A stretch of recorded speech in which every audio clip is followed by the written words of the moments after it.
I want to take this opportunity to welcome United States Congressman Blake Farenthold and his wonderful wife, Debbie. She's hiding out there somewhere.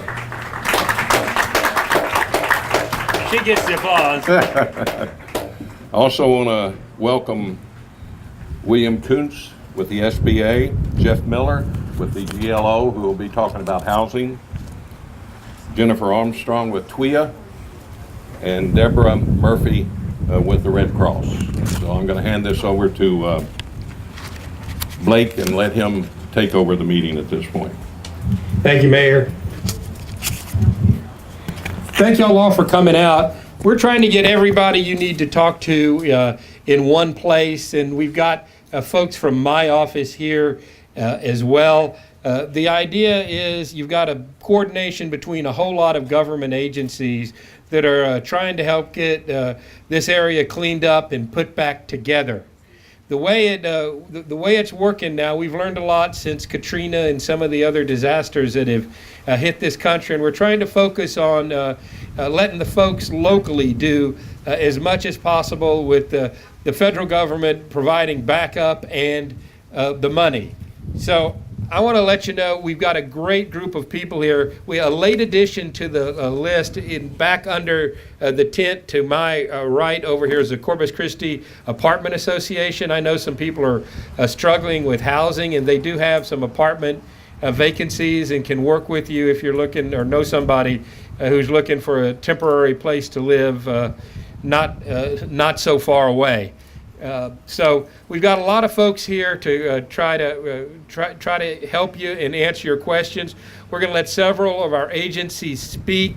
We're then going to take some general questions, and if you've got specific issues and concerns, we have the representatives from the various agencies, FEMA and the SBA on the federal side, Texas Windstorm on the state side, and of course the Red Cross and the Apartment Association.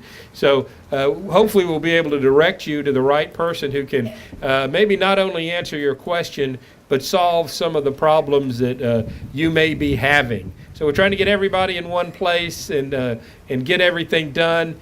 And if things don't get worked out, my office does have a team of red tape cutters who can work with you on problems you're having with the government. My office will handle the federal government. We will hand off the state issues to your state representative or your state senator, and they will help on that if you're having problems. We can't get you anything the law doesn't allow you to have, but we can certainly make sure your case is thoroughly examined and you are treated fairly and with respect. And that's what I'm here to do. If you've got some problems with the actual program, we can talk about changing the law. We do that up in Washington, and we can certainly also work with the state folks on that. This is a massive cleanup effort, a massive rebuilding effort, and it's not going as fast as anybody would like. But as you've seen in the news, not only was this area devastated, we had flooding in Houston, we had hurricanes a hurricane in Florida, we had hurricanes in the Virgin Islands and Puerto Rico. So we've really stretched our resources thin. FEMA and the federal agencies are staffing up and hiring, but as they bring in new people, of course, they've got to get trained, and we're doing the best we can as fast as we can, but somebody needs a little kick in the behind to get moving a little bit faster. My deck shoes aren't quite as good as boots, but I'll give it a try for you. So we're going to start off our first speaker. We're going to start off with FEMA. We've got Steve Jelly, who is the Deputy Branch Chief, and he's going to talk a little bit about what's going on with FEMA. And then we'll go down through the agencies, and then I'll be around, and all the agency folks will be around for questions. We'll get Bob, my Chief of Staff, to moderate the questions. So, Steve, if you're ready to go, come on up. Oh, there you are. He snuck up behind me. Thank you, sir. Good evening, everybody, and thank you, Congressman, for having us. Thank you, Mayor, for having us as well.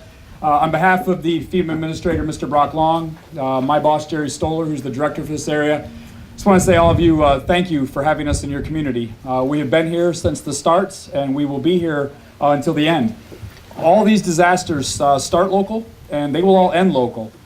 We are truly here to support all of you in your community. Each and every one of us comes from a local community, and we know what we'd expect if this disaster were in our backyard, and we hope to deliver the same level of service to all of you right here in your home. A couple of things I'd like to just get out right away. If you have not registered already with FEMA, October 24th is the deadline to do so. I'd ask all of you to please make sure that you do register with FEMA. Whether you think you might be eligible for assistance or some of our services or not, please just take a few moments with our staff to register tonight and make sure that you're in there. I've got some of my staff with me tonight, folks that can answer individual assistance questions. If you've received a letter, a determination letter that may or may not have been favorable, you've just got questions about it, we've got staff that can answer that. Again, we've got folks that can register. I'll be here until all of you are ready to leave if you've got questions for me. And again, I just want to keep emphasizing, we've been here from the beginning, and we'll be here till the end. If there's anything that we can do that you don't think we're doing now, we certainly want to hear about that, because again, we're here to serve you.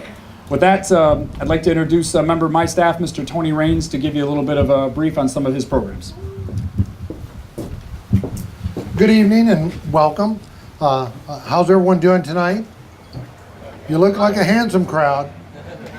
So my name is, as you said, Tony Raines. I'm the Individual Assistance Branch Chief for this area. And individual assistance means the program that deals with you, people, the individuals and households program. When we received the federal declaration, the president implemented that program. Now, what does that mean? Let me first start by asking a question. How many people here in the crowd, how many of you received damage as a result of Hurricane Harvey? Raise your hands. All right, I'm going to give that about 100%. Okay, how many of you have not registered for FEMA assistance? Raise your hand. You should step over to the table and register for FEMA assistance. Let me tell you why. If you did receive damage, how do you receive assistance? How do we know who you are? You have to call. There's 3 ways you can do it. One is 1-800-621-3362 or 1-800-621, FEMA. So you can do it by calling in on the telephone. Second way you can do it, you can go on your home computers if you have power and air conditioning at home, and you can register online at disasterassistance.gov. Third way is if you have 12-year-old children, you can go onto your mobile app and they can register, or you can register on your mobile app and get assistance that way. How do we communicate back and forth? If you do register that way, we can talk to you by phone, obviously. We can talk to you by text, or we can talk to you by mail, whichever of those mechanisms works for you. So what happens after you register? You give them all this information, and you should receive a phone call that talks about someone wanting to come out and do an inspection on your home. How many of you have received your inspection so far? How many have not received your inspection so far? Right. Let me explain to you why you probably haven't received an inspection. It's one of 2 reasons. The first reason is, as of this morning, there's about 834,000 people in Texas who registered. It takes a while to get through all the inspections. That's the first reason. The second reason is because when you registered, there was a challenge with your registration. Maybe you were tired, maybe the person who you were talking to didn't hear exactly what you said, but something wasn't written out correctly on your application. And that kind of stops it. Keep going. Okay, keep going. So, you got a letter. And what we want you to know is if you got a letter that says you're not qualified or there's some challenge with your application, if you've got that letter with you or you want to talk about that, we have a team of... A little closer to your mouth. Okay. We have a team of individuals here who are with FEMA Corps. They're very highly trained on how to read applications, how to work through applications. So one, if you need to register tonight, please see them. We can register you right here tonight. Two, if you want to talk to someone about what's going on with your application, we can look at that. Then after that, once you start moving through the system, you're entitled to rental assistance, or you can receive the repairs, money for repairs to your home for damage. And so as you move through this process, how many of you have insurance for the damage you received? So the first place you go, right, is insurance. Even if you have insurance, we want you to register with FEMA. Why would you do that? Because if there is some eligible expense that your insurance does not pay you, FEMA may be able to pay you for that. So what we want you to do is register with us. That way all options are on the table and you're prepared to make all the decisions that you need to make, and you have all the information available to you. Lastly, I'm going to leave you with two things. The voluntary agencies, we work with them. I have VALs that work for me, voluntary agency liaisons. If you don't get all the assistance you need from FEMA or the next group that I'm going to introduce, the voluntary agencies that we work with are here, and they're going to be here for a long, long time because they are part of your community, and they're going to be able to help and assist also. So the next step that you go through is called the SBA. I'm going to introduce Mr. Bobby Petty, and Mr. Petty will talk about the SBA and how you move through that part of the process. I believe we're going to ask questions, answer questions right after everyone speaks a little bit. Thank you, though. Keep that in mind. Hello, good evening. My name is Bobby Petty. I'm a Public Information Officer with the Small Business Administration Office of Disaster Assistance. In case you haven't heard, the Small Business Administration has very low interest rate loans for businesses, homeowners, and renters that are affected by the hurricane. Now, my message today is to renters and to homeowners. If you are planning on insurance coming in to help you, you don't have it yet, my message today is for you to definitely apply with the Small Business Administration for a very low interest rate loan. The rate is 1.75%. It's really hard to beat. It can be repaid. You're starting the rate that like move under the tents. If you want to move under the tents, I'm being told, if you want to get out of the rain, go ahead and do that. Repaid over 30 years, and the payment is deferred for 1 year. If you are expecting the insurance to come in, I would say for you to go ahead and to apply. There's no charge for you to apply, and there's no penalty for you to say no to the loan. So we are here 7 days a week right now here in Rockport. So if you haven't applied yet, please do so. I'm sorry, Port Aransas. My apologies, it's a long week. So next I'd like to introduce Jeff Miller with the GLO.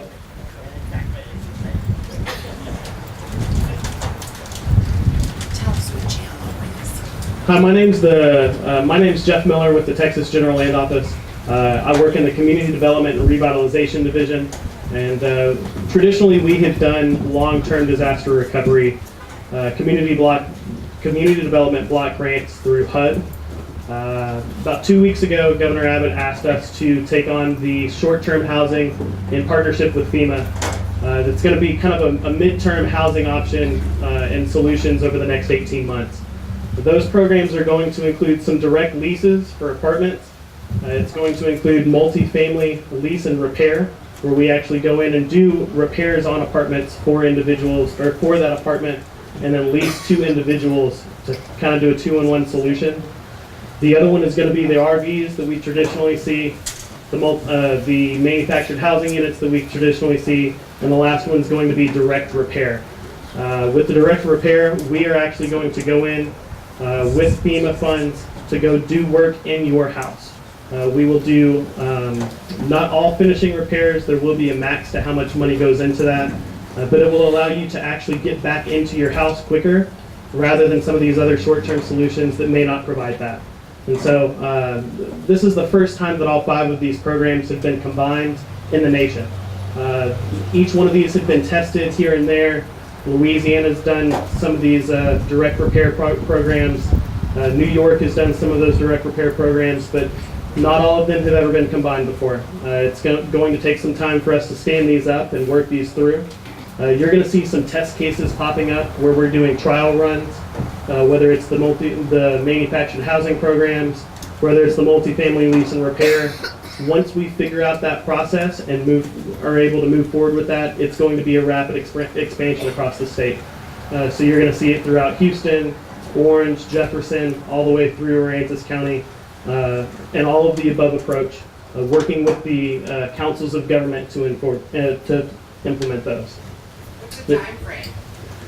We are working on some of these test cases as soon as the next 2 weeks, and then we'll start being able to expand those over the next month, and ultimately we will have the entire 18 months to implement these programs to make sure that everybody is served that we possibly can. Is the city going to allow people trailers here for people that need somewhere to live? That is going to be a city question.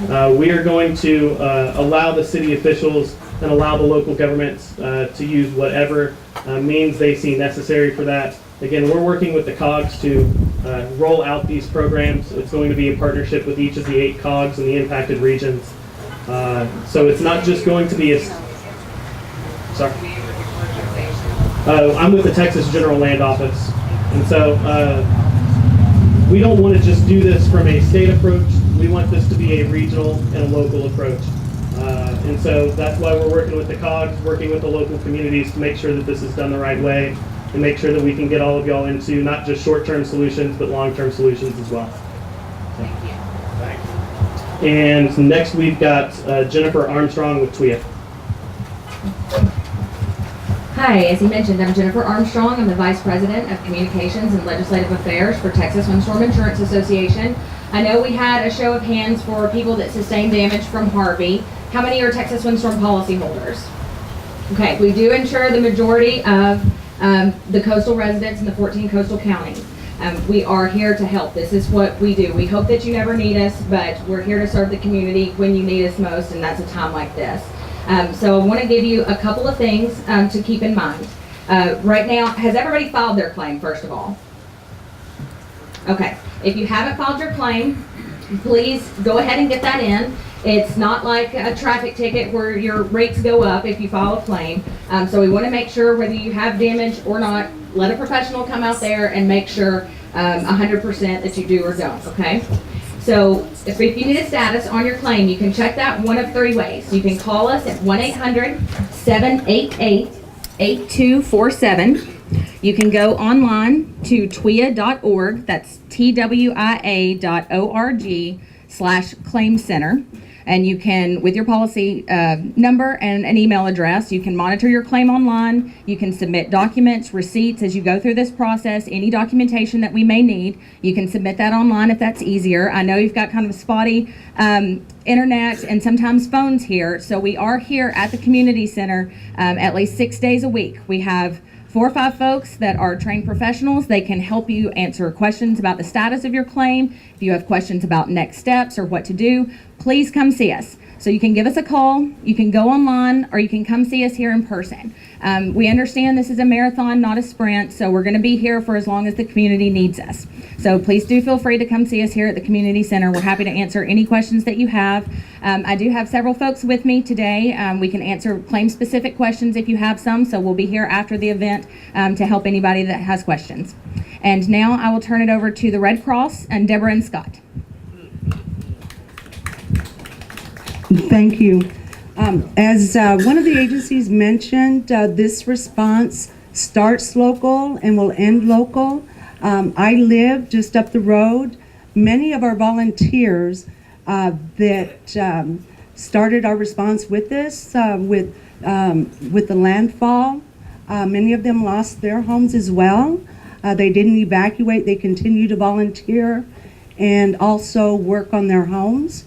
Then as we continued with the response, we focused on feeding, sheltering, our bulk distribution, and probably 2 weeks ago, we initiated our emergency assistance program, which we recognize has caused a lot of anxiety this is the first time we've had this program to put cash in the hands as fast as possible. And so initially, the response was so great because it was open to all Texas residents that the system crashed and we had to go and rebuild it.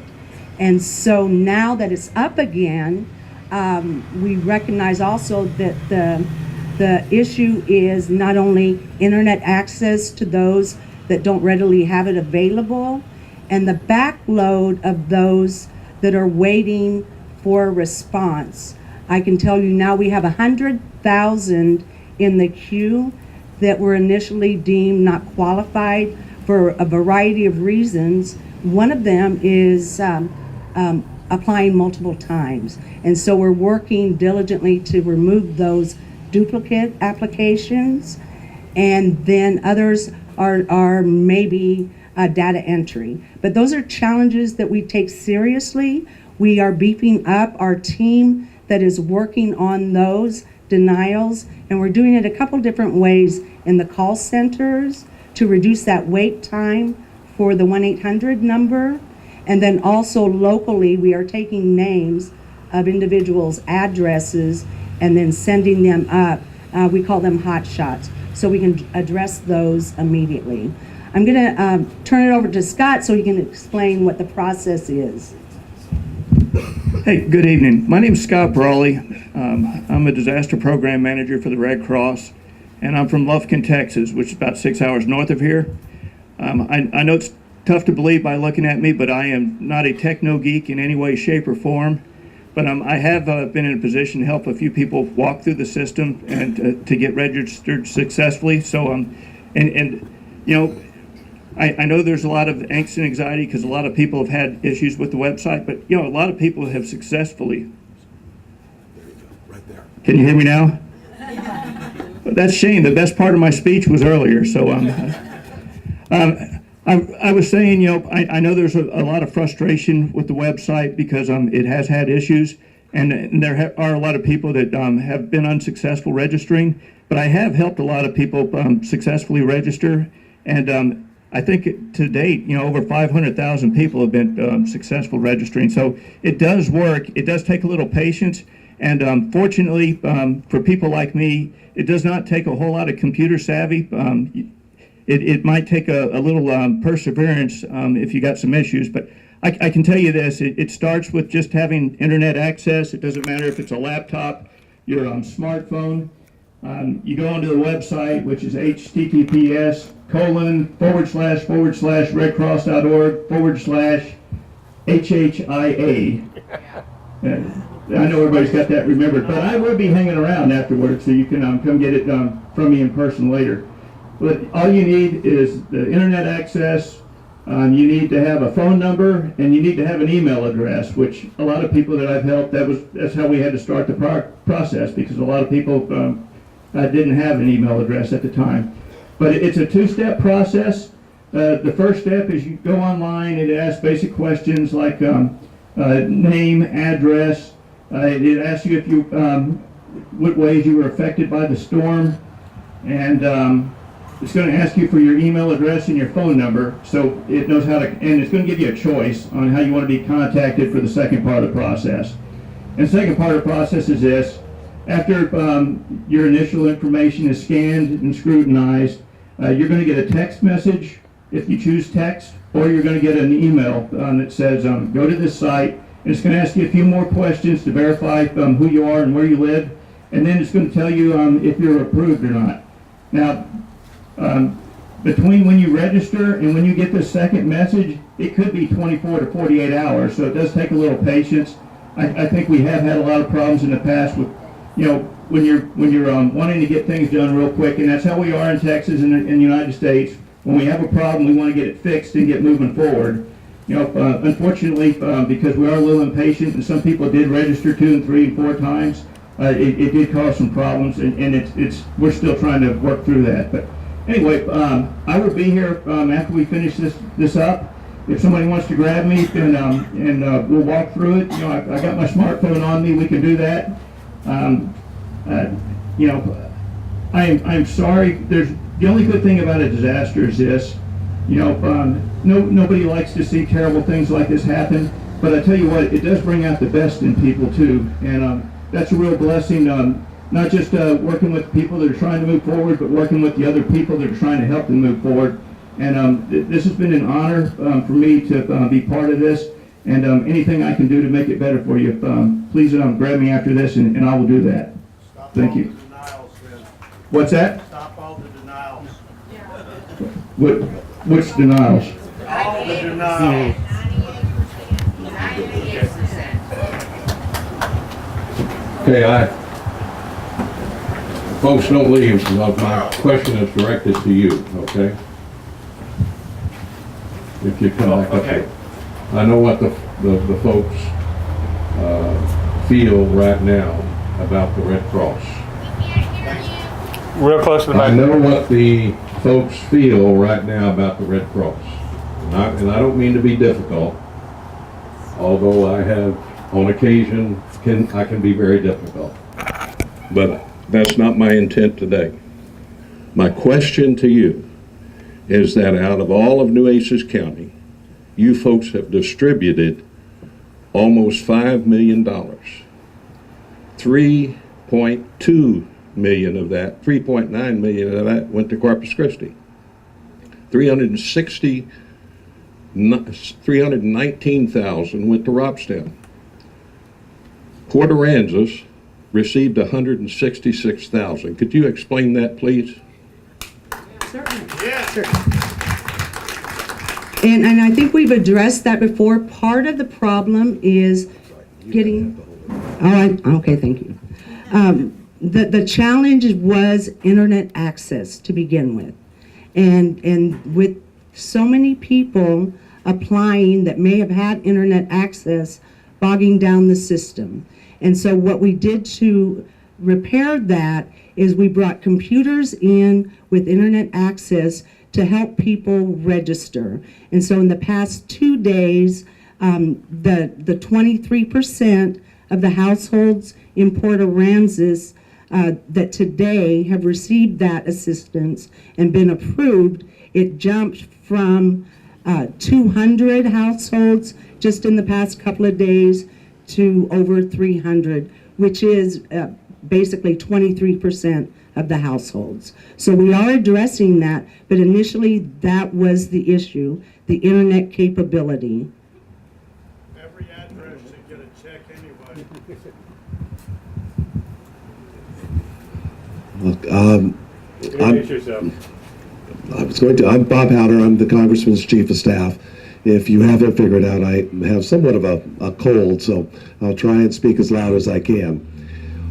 What we're doing here tonight is we have brought together everybody possible to answer every question you have. And the best way to do that is we have the FEMA folks set up over here. We have the SBA folks here. We have TWIA.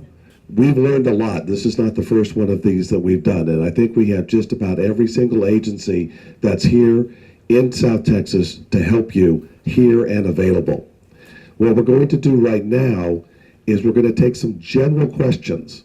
And by general, I mean one, if you have a question not specific to your own individual case, but that you want to ask that you think might benefit everyone else, we have the people here ready to answer that. Probably the best thing to do, though, is to get and talk to the Red Cross individually if you want to do that. FEMA, SBA, GLO, TWIA, they're all here. And it'll be better if you have an individual specific question related to your the damage that you suffered. That's going to be the best way to do it. We are here tonight. We are going to stay here until everybody has had their question answered. So I'm going to start off with just some general questions, and ma'am, I saw your hand up. So I'm just wondering, is there a place to go online that will tell me the trash pickup schedule? the question was, oh, and by the way, I didn't mention, you have your mayor, your city manager, I'm sure some of your council members are here. You're going to find that most of the questions are more local, and I see your city manager coming up here because I think that's a question he thinks he can answer. I Yeah, the debris pickup. We analyze it every day, and we try to hit the streets that are worst. We don't have it on the website. Yeah, we're not scheduling it street by street. We analyze it every day depending on what the push out is, and we try to get to the most critical areas in the city. So there's a page I can go to and put my address? No. How come we haven't hired somebody to come in here? Is that, And who's going to pay for that? well, Mornay's got money. Well, this is about a $10 million trash contract, and the city's on the hook for 10%. So we're already shelling out $1 million, us taxpayers, me included. I'm asking is I'm on a small cul-de-sac, and so I'm probably not gonna be on the main street pickup effort. But we aren't gonna be able to get dumpsters in for roof or anything else because the trash is out to the center of the cul-de-sac. What cul-de-sac are you on? La Costa Key. Okay, we'll look at it. As a matter of fact, I gave Island Moorings a directive to get over in there just yesterday, so we should be getting into that area soon. Some more specific questions, or general questions, not specific. Yes, sir. Do the things I'm hearing today apply also places like Bayside, little bitty rural communities that don't have the $1 million in the budget and things like that? Well, it's a percentage of how it's allocated, but yes, we have FEMA and SBA, all the folks that you have here, from Corpus all the way up to Houston, are working with the individual communities. There's a number of different centers set up throughout the areas. So yes, they're helping each one of those areas, and they're getting the assistance that they need. We've done a number of town halls throughout the district. I know that congressmen farther north in the Houston area have done town halls. So yes, we are making sure that every area that has been impacted, from Woodsboro to Refugio to Victoria to Port Lavaca, they're all getting the assistance that they need. Yes, sir, or ma'am. Where we can look at for the location that would apply to us? Yes, the question was, is there a place that you can look at to see where you can find assistance for your particular area? The congressman's website is updated daily, and all of the... Oh, and thank you, Luis. That, by the way, is Luis Montello from our office. Did you get a booklet when you came in? All of them are listed in there as well. The lady behind you had a question. Does FEMA oversee flood claims? Are they in cahoots with National Flood and other flood companies? I know that FEMA has something to do with flood companies. Do they oversee all claims? Or So the question is, does FEMA oversee all claims or flood claims? And yes. Actually, I have a floodie in the house, and she's sitting right over there, standing right over there. So if you have a specific claim question, she can take your name and information, and we can research it and get an answer to you pretty quick. Yes, ma'am. Yes, ma'am. on my claim, I mean, I was told that FEMA they oversee National Flood. Is that not That's correct. That is correct. So if you have a problem with your claim, then, and we're not aware of it, then we don't, we can't address that. But if you make us aware of it, we'll certainly address that for you. And if you haven't filed your claim, or okay, well, Deborah Parker standing right over here. Raise your hand, Deborah. Where are you? She will take your information, run it up the insurance chain, and we'll get a response to you. And that's what I was saying. When we get to a specific question like that, those you can ask directly of those folks that are here, and we'll get you an answer right away. So that woman is there. Yes, sir.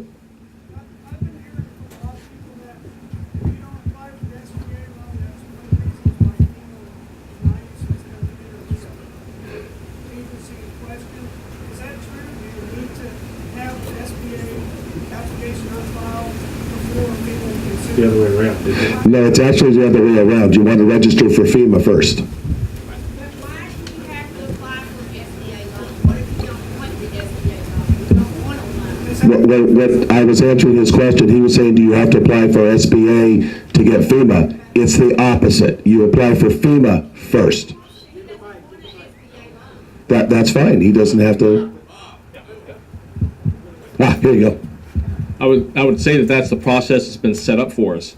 First, you do have to apply for with FEMA, and then you'll be referred for an SBA loan. And then if we don't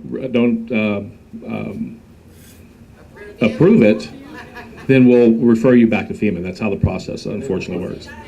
But you're not going to give them money if they qualify. Ma'am?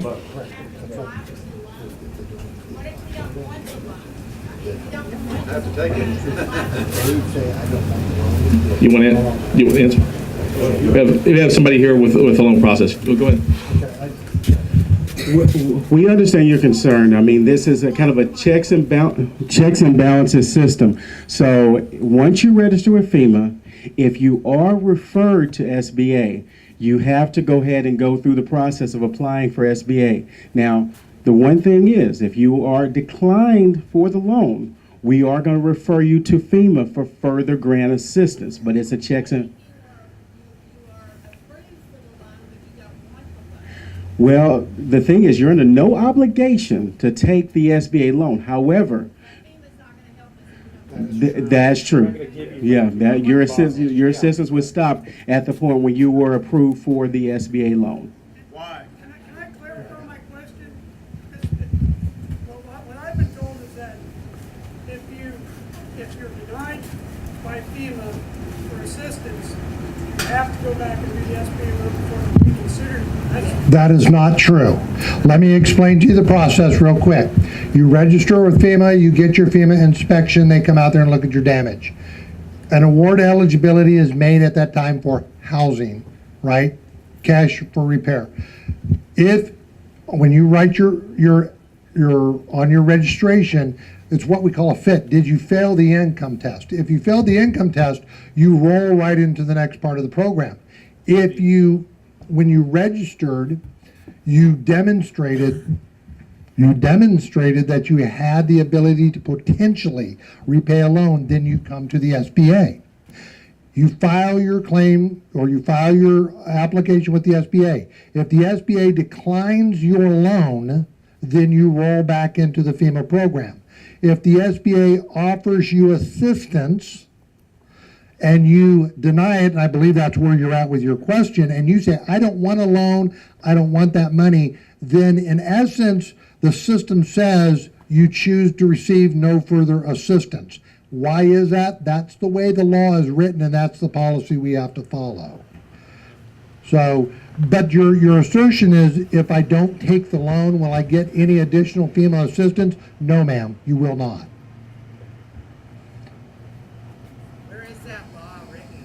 So I'll take that. All right, so you've got to understand what the purpose of these programs are. FEMA's first job is to make sure people are safe and secure. That's their first thing, and get you into some sort of temporary housing. FEMA is not a replacement for your having to carry insurance on your property and otherwise be responsible. So what the law was written to say, all right, FEMA's going to come in and help make sure you're safe and secure and have a place to live in the short term. Then we're assuming that your insurance kicks in to pay for the repairs to your house. If you're underinsured, don't have the money to make your deductible, the government is also there to help you by offering you a below market rate loan through the SBA. And if you choose not to take that, but you're qualified for it, the government is trying to save the money for the truly needy folks, the people who don't have the income to qualify, so they come back to FEMA to get additional assistance. But you've got to understand the public policy behind this is not to be a government insurance company or hand out free money to people who can otherwise afford to make their own repairs or get credit to make their own repairs. And that's a policy decision that's been in place for since the beginning of FEMA. I'm sorry? So, right, so FEMA handles the flood insurance if you're having. All right, so the wind is typically handled by TWIA. That's the Texas Windstorm Insurance Company, and they're here as well. If we're all paying our insurance money to TWIA and for the flood, they're not coming back to us in a timely fashion to tell us what our money's gonna be, that we paid out our hard-earned money for these policies. Right, and that's one of the reasons FEMA provides temporary housing and various things for you until that process works through. If you feel like you're stalled on either flood or wind, the folks are here to help you tonight to get that moving. But again, you've got to remember this is a disaster of unprecedented proportion. FEMA has to handle here, Florida, Puerto Rico, and the Virgin Islands. TWIA is only responsible for Texas, but there's a shortage of adjusters even as a result of this. So they're working as fast as they can. They're hiring public adjusters and other folks to come in. But again, if you feel like you're stuck on that, talk to them tonight. If you don't get satisfaction in a few days, call the red tape cutters in my office and we'll keep working at it for you. So 884-2222. I'm Congressman Farenthold. All right? Yep. And also to address your question about the insurance recovery, many times, with SBA disaster assistance, we're actually able to provide loan funds before you receive your insurance recovery from the National Flood Insurance and TWIA. That's the whole purpose of why we encourage you to go ahead and apply, because as soon as you receive your funds from the insurance, you can turn around and repay your loan back. So with no prepayment penalty whatsoever. So that's why this program is in place for you to go ahead and have fun, so you don't have to wait at all during this process. Thank you. And again, I'd like to just take a moment and introduce our staff. If you're still having trouble with FEMA or SBA or anyone, we have a full-time staff that are here. And Nicole, who is right there, Nicole, raise your hand. Nicole is one of the congressmen's, he calls them red tape cutters. She spends her day cutting through the red tape to get you assistance and help, and she is in our Corpus Christi office. Luis Buentello is here. Luis, raise your hand. Luis is one of our field representatives, and this is his area, so he is out here at least one day a week, available anytime you need him as well. And J.D. Kennedy, our district director, is here somewhere. Right next to Nicole. Those three folks are here all the time, and we're really the liaison. When you have trouble with the government, we'll step up and try and help and assist you. And yes, ma'am, you have a question. Yes, I would just like to ask here, how many of you are still waiting for your FEMA inspections? Okay, the question was, how many people here, please raise your hand, who are waiting for a FEMA inspection? They're about half done, they say. Wow. Okay, so we've got, I'd see maybe 2 hands. And do you want to, they're half done for Port A. Yes, for every state. Statewide. For the state, they're half done for the entire state.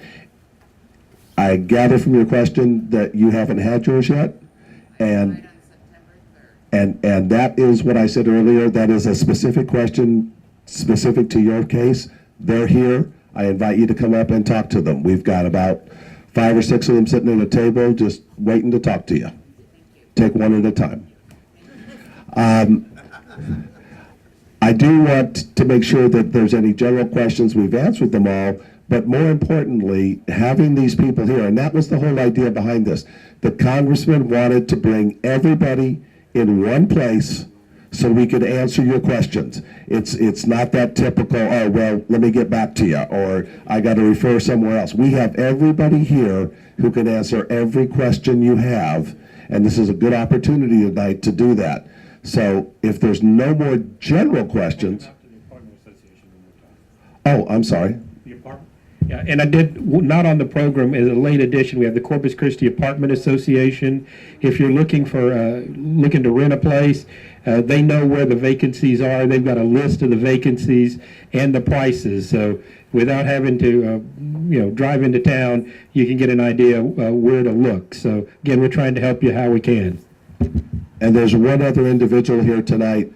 This hasn't come up as a question, but if anyone out there is looking to do business, if you have a trade or you have a service that you want to work with and provide to any of the agencies that are here tonight, we have someone here who can help you with that as well. This is really trying to keep it all local. So if there's someone here locally who has something that you want to offer as a service, want to contract with them, we can answer that question for you as well. Yes, sir. Why is it that so many people are having to go back and correct their applications time after time? Because every time FEMA asks your questions on the inspections of your house, you've got to come back and redo your application because everything on it is incorrect. You want to let the FEMA take it? Yeah. Don't answer questions when you've got the expert to answer them. Okay, the FEMA inspector comes out and looked at your home. And based on what he observed, now what the FEMA inspector is looking for, I'm going to put it right there. I'm going to put it right there. Give me the international ice cream cone sign, right? There you go. To answer your question, when the FEMA inspector comes out, he looks at damage that is specific to the event, right? He's looking for, in this case, possibly flood damage or wind-driven or heavy winds from there. Not everything they look at, remember, they're not doing an in-depth study of your home to find all the damage. They're looking at general things. They walked through your house. For you people who've had the inspection, they really spent about maybe half an hour to 45 minutes at your place, took some pictures and walked through. If you find additional damage in your home, what we want you to do is, if you can have a contractor come by and say, hey, this is what it's going to take to repair it, and this is the real damage, send that to us and we'll take that into consideration. When this gentleman is told your house is totally destroyed and you've got a red tag on it, yes, there's total damage, but on my application it says no damage, and I got to go correct that again. What's up with that? Well, I'll tell you what, before you leave tonight, you get with me and I'll make sure you understand that very clearly. Not everybody. Well, I mean, that's what we're here for, folks. I mean, the DRC is here every day that we can answer these type of questions. We want to answer these questions with you so you understand as you move through this process. Now, let me be real honest with you. Not everybody is going to be qualified for assistance. And sometimes we have to tell you that. If I look at someone's home, or you're telling me your home has a red tag on it, I believe there's extensive damage. I'm not bound by the red tag. That's a local adjudication of that red tag. What we look at is what the inspector saw, but we're willing to come back to what is being said and take that second opinion and deal with that also for you. Okay? Yeah. Yes, ma'am. Another FEMA question? Okay. Is this specific or is it general? What I'm going to. Okay, but what I'm going to suggest is maybe 2 more questions, because we have these people here, there's nobody talking to them, and like this gentleman here, you're going to get a lot of help if you go up there and talk individually to somebody, and I want to give everybody the opportunity to do that. So, what's your question?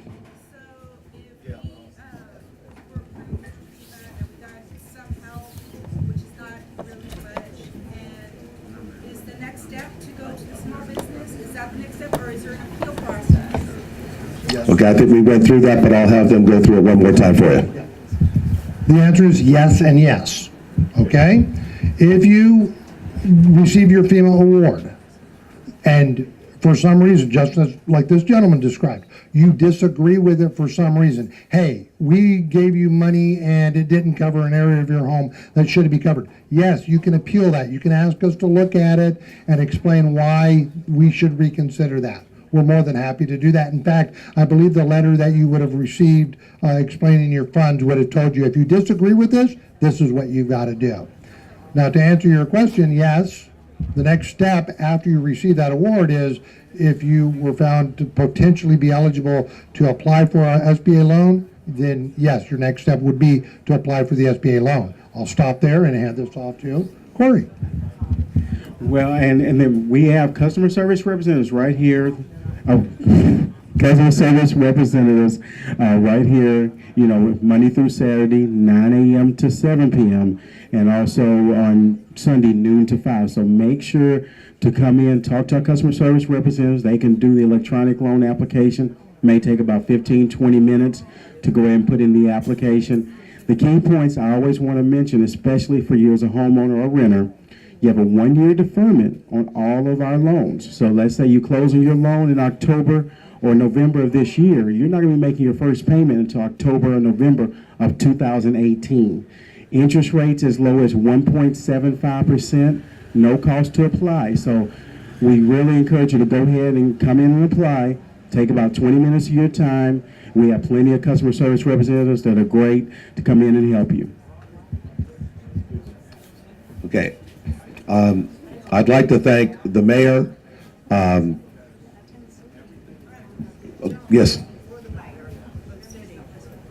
I'd like to know if there's any possibility of releasing restrictions on putting a trailer on my property until I can get to a certain point.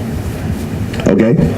Yes, the city has an ordinance that during a hurricane disaster, you can put a RV or some other type of portable housing on your lot for 1 year. Yes, ma'am, and we're looking at extending that to possibly 18 months. If we start seeing some FEMA trailers come in, then we'll extend it to 18 months.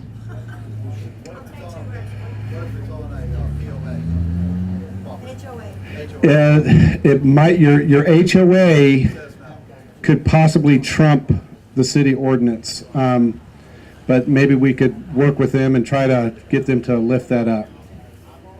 Yes, ma'am. So if I can get like a FEMA trailer or something like that, I can't put it on my property as long as it's, Yes, you just need to just get it properly hooked up to water and sewer. That's the biggest concern is. Yes, ma'am. Yeah.